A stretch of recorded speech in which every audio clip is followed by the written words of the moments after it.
Hi, welcome to Shalom, Ottawa. My name is Benita Simiatiki, and we're very fortunate today in our first segment to have a musical introduction. We have two ladies from the group called Musica, Ebraica. We have Patsy Royer and we have Minda Wershof, and both Minda and Patsy were founders of the group Musica, Ebraica, and Patsy is currently the president, and I've invited them in today to talk about their group and the state of the choral choir in Ottawa. And welcome to both of you. Thank you. Thank you. Okay. Minda, you were one of the founding members. That's and right. How long has the group been around for? We started in August of 2000, so 11 years, and it was begun in the living room of Barbara Kasdan, who, along with David Malecki, our founding conductor, got together a group of people who wanted to sing excellently and to sing interesting and exotic Jewish music and present it to the community at large. Patsy and myself, along with a group of other people, I could name all their names, were part of it. And many of the founding members are still singing with the choir. Okay, so there was no group like that existed prior There to was a that? community choir, the Shira Ottawa choir at the time, and many of us had sung with it, but we wanted to go beyond that and sing more difficult music. And you know, there's always striving for excellence, and the community choir was wonderful, and many of us still sang with it, but we wanted to do something else. And so we founded this choir, and with the intention of bringing Jewish music to the community at large, along with bringing unusual pieces to the Jewish community. Okay, so when you first started, how many members did you have? I think we started with about 20 or 25 singers, and we're still that number. The idea was to form a chamber choir, a smaller choir, and it's an auditioned choir, and we like our members to be able to sing well and to have some facility with reading music. And you said some of the members that were the originals are still in your group today. That's right, yeah. Okay. Patsy, can you describe the type of music that you sing and what makes it difficult to sing? Well, a lot of people who haven't been exposed to the breadth of Jewish music think it's what you hear in synagogue. It's liturgical music. And some know of the music that we sang as campers and things, that Israeli-based music, but there's much, much more than that. There's music in Yiddish, in English, in Ladino, which is the Spanish equivalent of Yiddish. There's music that's come from India, it's come from China, it's come from South America, it's come from Spain and North Africa, and we try to bring it all together. Then there's all of the selections from musical theater, the Yiddish and other musical theater, and then we broaden to include Jewish composers who are well known. And when you get to that, well, in Minda's basement, we have a collection of about 200 pieces of music that we have performed with multiple copies in our library, and there are thousands and thousands more pieces. Well, I was just thinking as you're talking, how do you research the music? How do you discover what exists? Well, there are a couple of processes. One of them is to go on to a website like YouTube and listen to what other people are doing, and each song links to that composer or other things that choir has done, and you can follow it along. There's also an organization called Transcontinental Music in New York that publishes each year dozens and dozens of pieces of music for choirs and for individual singers and so on. And we have access to that catalog as well. And there's the North American Jewish Choral Festival, Zamir Foundation of New York, which is I think 50 or 60 years old, founded in New York City, that sings the kind of music that we sing and aspire to sing. And every year there's a choral festival in the Catskills, and many of our members have gone. And we hear other choirs singing, and we buy their music because it appeals to us, and we think that it'll be something that others will like to hear. So. And is there instrumental accompaniment? Or? Sometimes. Okay. We have a very, very capable piano accompanist who works with us at all our rehearsals and plays when there's piano required in performance, Carol Gorofsky. She's been with us as well from the beginning, and she's part of the heart of the choir. We've used drums, we've used guitars, we've had flutes, we've had strings. Castanets. Oh, absolutely. And occasionally we try to add to the texture of a concert by inviting instrumentalists in as well, so that you're not just listening to the lineup of heads who sing and sing and sing and sing. And people seem to really appreciate that. So we try to add variety to our concerts as well. Tell me about the types of events that you perform at. Do you perform only in Ottawa? You mentioned the Catskills. Well, we were asked to sing at the Choral Festival. We were delighted to be asked to sing at the at one of the opening events of the Dead Sea Scrolls at the Museum of Nature. That was a highlight. We've sung in Montreal at the Shalom Synagogue with Stephen Glass, who's a very well-known musician in Canada and abroad. We've sung in Toronto. We've sung as I said, at the Choral Festival, Tabaret Hall in Ottawa. At the Tulip Festival, That's we right. were invited also by the Israeli Embassy to perform, and we've sung for the University of Ottawa for their Jewish Yiddish Studies Department. Right, and we've sung at a CRIC, this interfaith event that takes place at the X. Oh. And they invited us to sing as well. And again, another interfaith event last fall that took place at Musica. And so... And we've done outreach, we've sung almost every concert we've done, we've repeated all or part of the concert at the Hillel Lodge for people who can't get out to come and hear us. And we've done some of the other seniors' residences as well in the city. So we do love to do outreach. And I know you mentioned earlier that you have collaborated and partnered with other Jewish choirs in North America. Is that correct? Well, yes. with the Shar Shemaim Choir in Montreal. They invited us to come and sing with them at their 100th anniversary celebration at the 150th, at their synagogue. And we've sung several times with choirs from Toronto. They've come here or we've gone there. And the Zamir Festival is really very special. It's very inspirational for our singers because it's 500 people who get out at this hotel in the Catskills in the summer, and after you have breakfast, you go sit in a huge circus tent, and 500 people pick up pieces of music and sing it sight reading in 4 parts. And it is so exciting, I can't tell you. It's wonderful. Is there anything you have coming up that you're working on right now? We're working right now on our first concert for this year, which will be in early February. As for the moment, it's scheduled to be the Shabbat Shira celebrations at Temple Israel, and our choir will be the main part of that. Okay, so that there'll be some publicity around that once you decide the date and so on. We have to start wrapping up. I'm just wondering if somebody has a nice singing voice and they've been wanting to get involved in something, when do auditions take place for your group? In fact, they have been known to take place throughout the year. What we say is come to several of our rehearsals, see if you think you're a good fit, sing along with us, and then you will audition with our director. But we would like people who can sight read. If they can't sight read, they have to be prepared to work very hard. And we're putting your website on the screen so that Great, people know how to contact you. I'd like to thank both of you, Patsy and Minda, for taking the time to come in and talk about your choir, and good luck with your future concerts. Thank you very much. Okay, and please stay tuned. We'll be back with an Israeli adventure right after the break.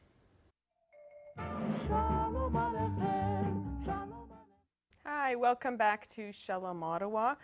Now we're off on an adventure. We're off on an Israeli adventure, and we have with us the co-chairs of the Jewish Federation's new Adventure Israel trip. We have Paul Finn and Sharon Finn, a couple in marriage and a couple as co-chairs. And welcome on Shalom, Ottawa. Thank you for coming in. Paul, why don't we start with you? Sure. What is Adventure Israel? Well, it's going to be an exciting trip to Israel. A little bit different from the traditional trips that people go on and they visit museums and this and hustling around and doing things. This could be a little bit different. We're going to be paddling, we're going to be hiking, we're going to be going on some to the Dead Sea, we're going to be rafting on some rivers, doing some walks at midnight through Jerusalem suburbs, and it all culminates with the first Israeli first Dragon Boat Festival in Israel, which is in May 18th, 19th on the Sea of Galilee.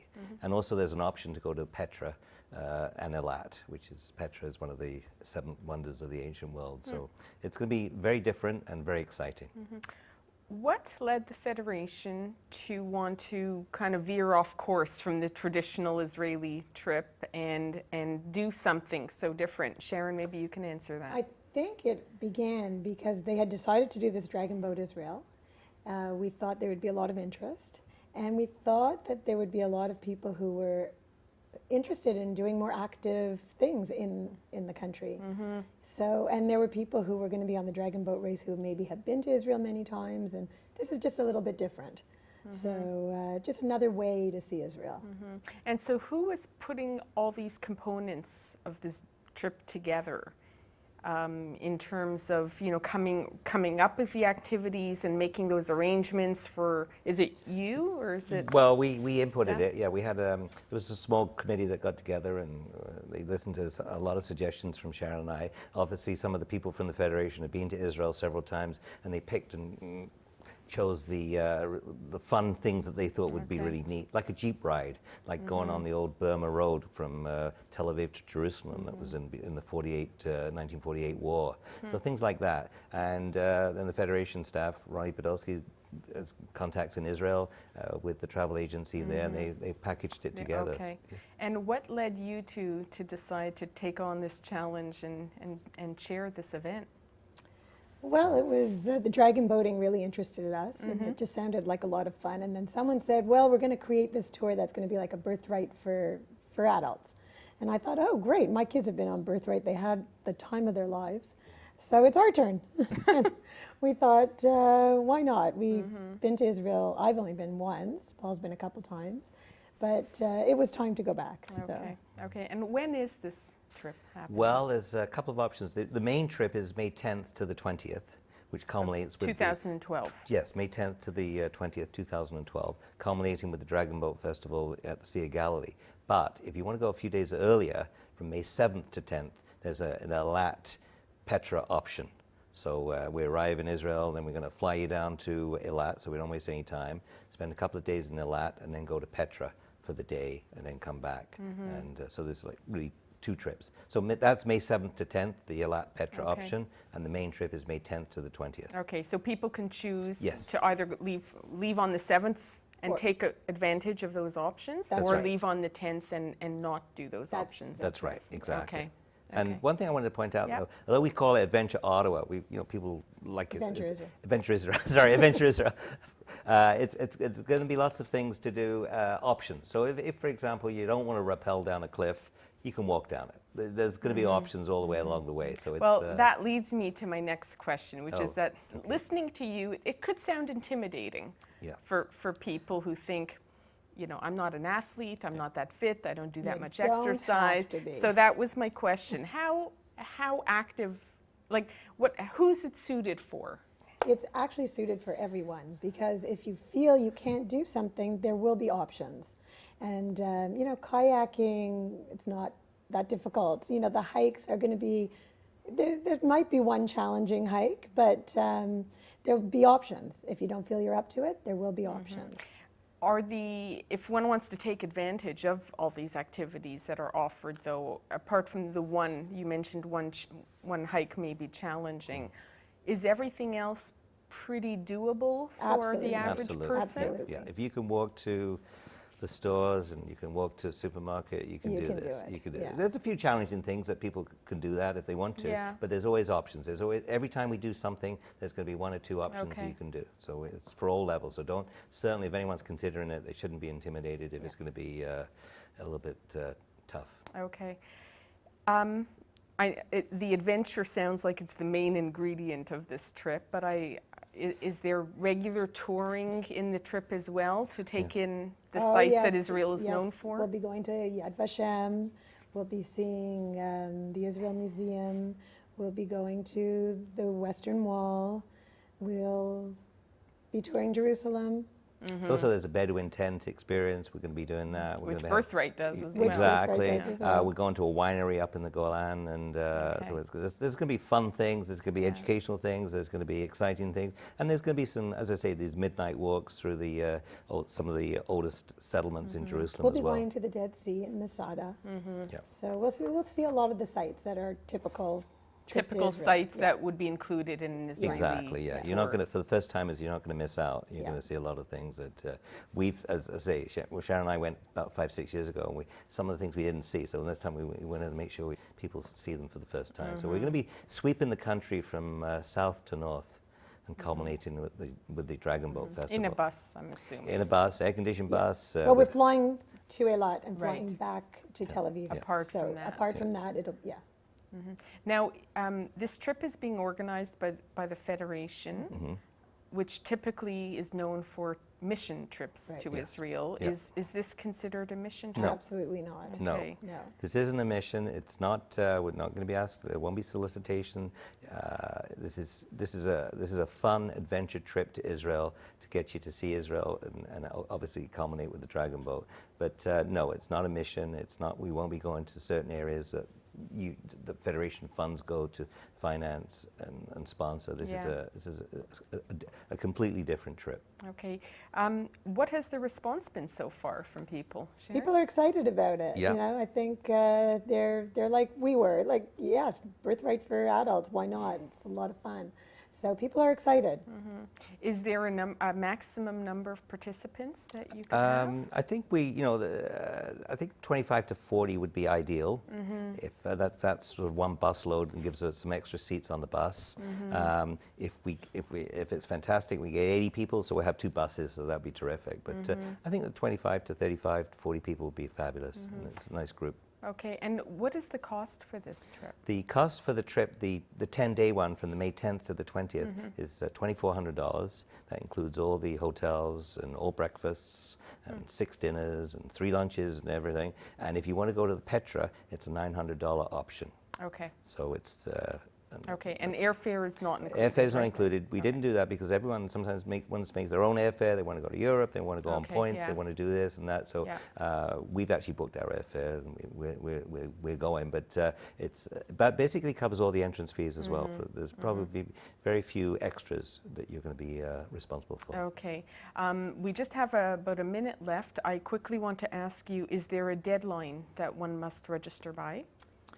I think December 15th Yep. was the deadline, but Okay. I would like to say also that if they want to take part in the Dragon Boats, Yeah. the boats are filling up. Okay. So can you talk briefly, whichever one of you feels best, you can talk about the Dragon Boat Festival itself Sure. and what that is that culminates this trip. Sure. Do you want Go ahead. Okay, I'll tell. Okay, well, it's the first ever Dragon Boat Festival in Israel on the Sea of Galilee. I think a lot of people that do the dragon boats here in Ottawa, the Sea Lions and the Lions of Judah women group, they decided why not have it in Israel? And they've got 6 boats that recently actually arrived in Israel at the Sea of Galilee. We've got pictures on the web Wow. to show them, and it's really exciting. And it's really caught the imagination of Israelis as well. They were like, what is this? Not sure what it is, but it's really taken off. And Dragon Boat festivals are terrific all over the world, and this is the first time in Israel, so it's going So to there'll be. be music, there'll be activities. It won't just be the boating. There'll be other stuff going on too. So it'll be a real festival atmosphere. And I think we have to wrap up our interview right now. I want to thank you both very much, and I want to wish you the best of luck in getting this trip going and having a wonderful time. Paul and Sharon, thank you very much. Thank you very much. Okay, and please stand by, and we'll be right back after the break. Shalom Aleichem, Shalom.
Shalom Aleichem, Shalom Aleichem.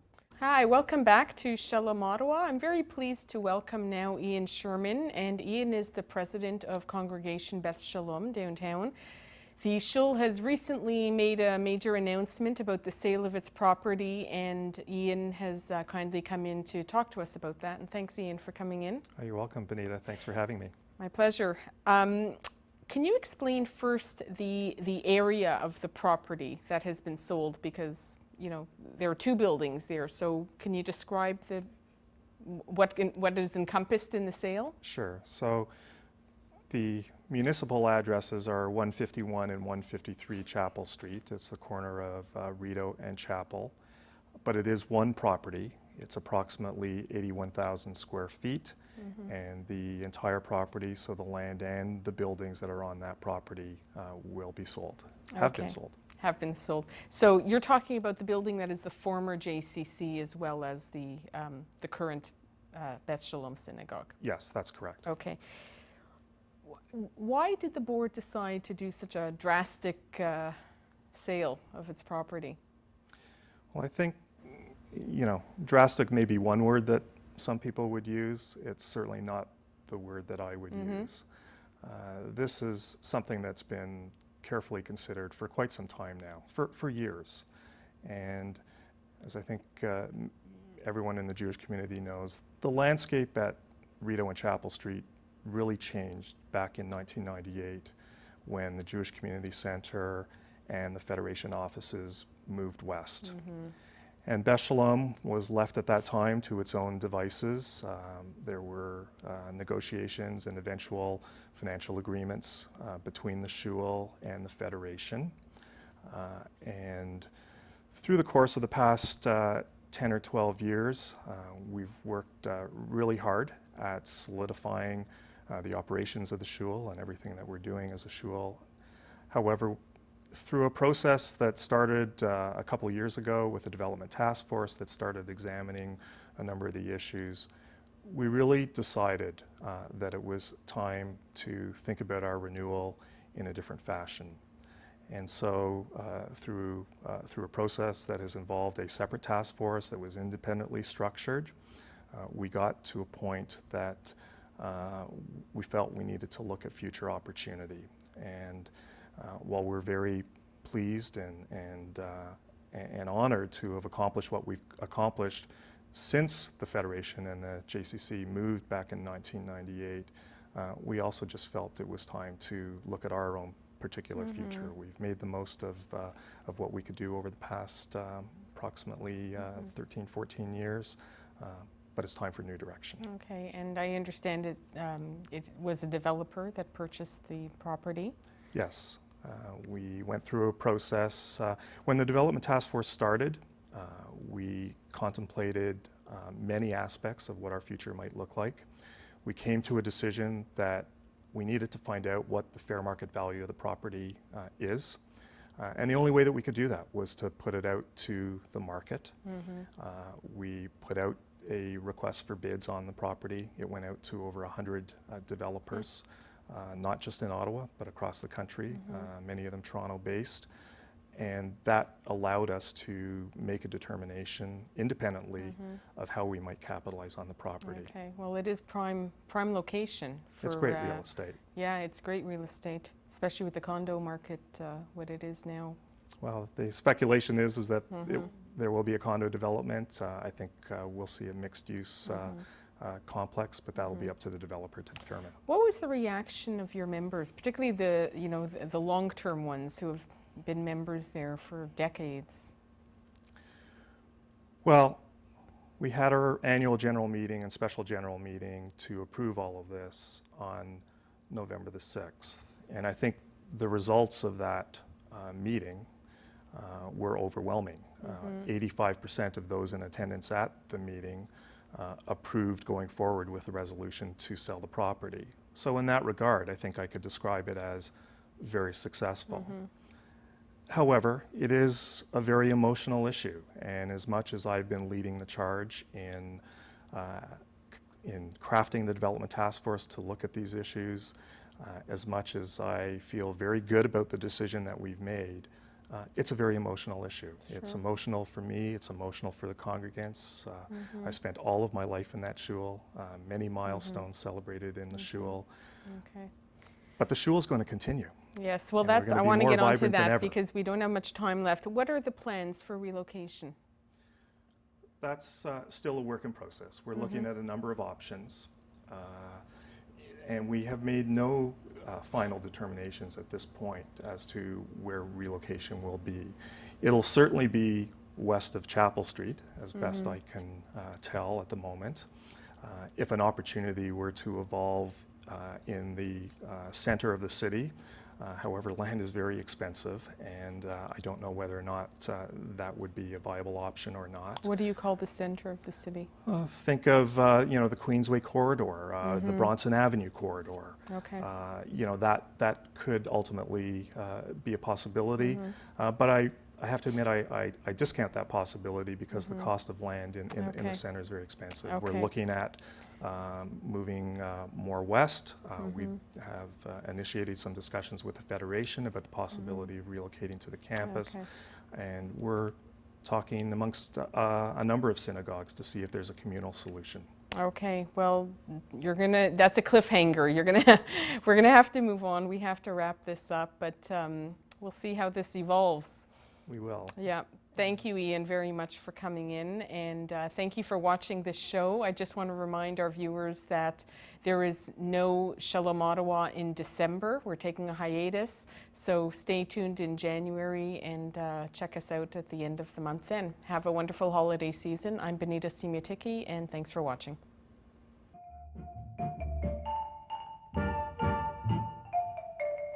Shalom Aleichem, Shalom Aleichem, Shalom Aleichem, Shalom Aleichem, Shalom Aleichem, Shalom Aleichem, Shalom Aleichem, Shalom Aleichem. Hebenu Shalom Aleichem, Hebenu Shalom Aleichem, Hebenu Shalom Aleichem, Hebenu Shalom, Shalom, Shalom Aleichem, Shalom Aleichem, Shalom Aleichem.